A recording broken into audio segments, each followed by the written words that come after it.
ഇന്ത്യയിലെ ഏത് സംസ്ഥാനത്തിനും മാതൃകയാവുന്ന രീതിയിലേക്ക് കേരളത്തിലെ ആരോഗ്യ മേഖല മാറിയെന്ന് മന്ത്രി പി എ മുഹമ്മദ് റിയാസ്. കേരളത്തിലെ പൊതുജന ആരോഗ്യ മേഖല വികസിത രാജ്യങ്ങളുടെ നിലവാരത്തിലേക്ക് എത്തിയെന്നും മന്ത്രി പറഞ്ഞു. കോഴിക്കോട് ബാലുശ്ശേരി താലൂക്ക് ആശുപത്രിയുടെ പുതിയ കെട്ടിടം നാടിന് സമർപ്പിച്ച് സംസാരിക്കുകയായിരുന്നു അദ്ദേഹം.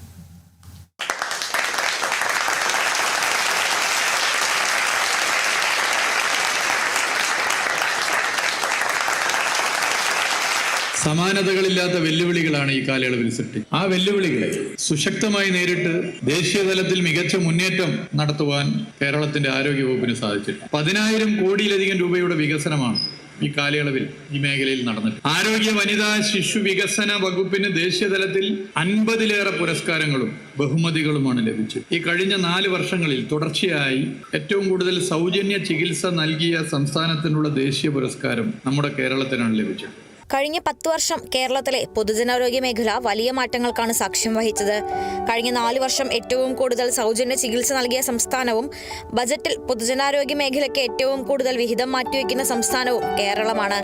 നിർമ്മിത ബുദ്ധി, മെഷീൻ ലേണിംഗ് തുടങ്ങിയ ആധുനിക സംവിധാനങ്ങളുടെ സഹായത്തോടെ ആരോഗ്യ സംവിധാനത്തെ കൂടുതൽ മികവുറ്റതാക്കാനുള്ള പരിശ്രമങ്ങൾക്ക് സർക്കാർ തുടക്കമിട്ടെന്നും മന്ത്രി വ്യക്തമാക്കി. കഴിഞ്ഞ 10 വർഷം കേരളത്തിന്റെ പൊതുജന ആരോഗ്യ മേഖലയിൽ വലിയ മാറ്റങ്ങൾക്കാണ് സാക്ഷ്യം വഹിച്ചിട്ടുള്ളത്. ഇന്ത്യയിലെ ഏതൊരു സംസ്ഥാനത്തിനും മാതൃകയാക്കാവുന്ന നിലയിൽ പുതിയ കെട്ടിടങ്ങൾ, മറ്റ് സജ്ജീകരണങ്ങൾ എല്ലാം സർക്കാർ ആശുപത്രികളിൽ ഒരുക്കാൻ വേണ്ടി കഴിഞ്ഞ 10 വർഷക്കാലത്ത് LDF ഭരണത്തിന് സാധിച്ചിട്ടുണ്ട്. ഇന്ത്യയിൽ ബഡ്ജറ്റിൽ വിഹിതം ഏറ്റവും അധികം പൊതുജനാരോഗ്യ സമ്പ്രദായത്തിന് മാറ്റിവെക്കുന്ന സംസ്ഥാനം നമ്മുടെ കേരളമാണ്.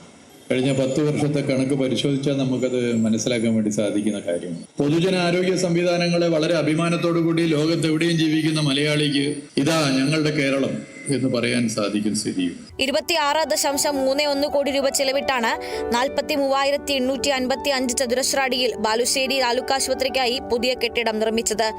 അത്യാഹിത വിഭാഗം, മൈനർ ഓപ്പറേഷൻ തിയേറ്റർ, വിവിധ OP റൂമുകൾ, ഗൈനക്കോട്ടി, labour room, triage, NICU, general surgery, ortho, OT-കൾ, സർജിക്കൽ ICU, H ലബോറട്ടറി, സ്ത്രീകൾക്കും പുരുഷന്മാർക്കുമുള്ള പ്രത്യേക വാർഡുകൾ, പീഡിയാട്രിക് വാർഡ്, അഡ്മിനിസ്ട്രേറ്റീവ് ഓഫീസ് തുടങ്ങിയ സൗകര്യങ്ങളാണ് 5 നിലകളുള്ള കെട്ടിടത്തിലുള്ളത്.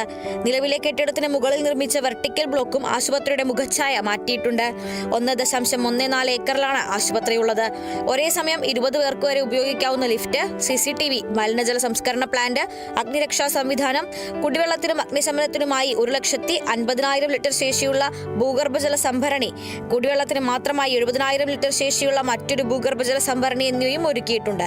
KM Sachin Dev MLA, Balussery block panchayat president Ismail Kurumpoyil, ഗ്രാമപഞ്ചായത്ത് പ്രസിഡന്റുമാർ, മറ്റ് ജനപ്രതിനിധികൾ തുടങ്ങിയവർ പങ്കെടുത്തു. Kerala vision news, Kozhikode.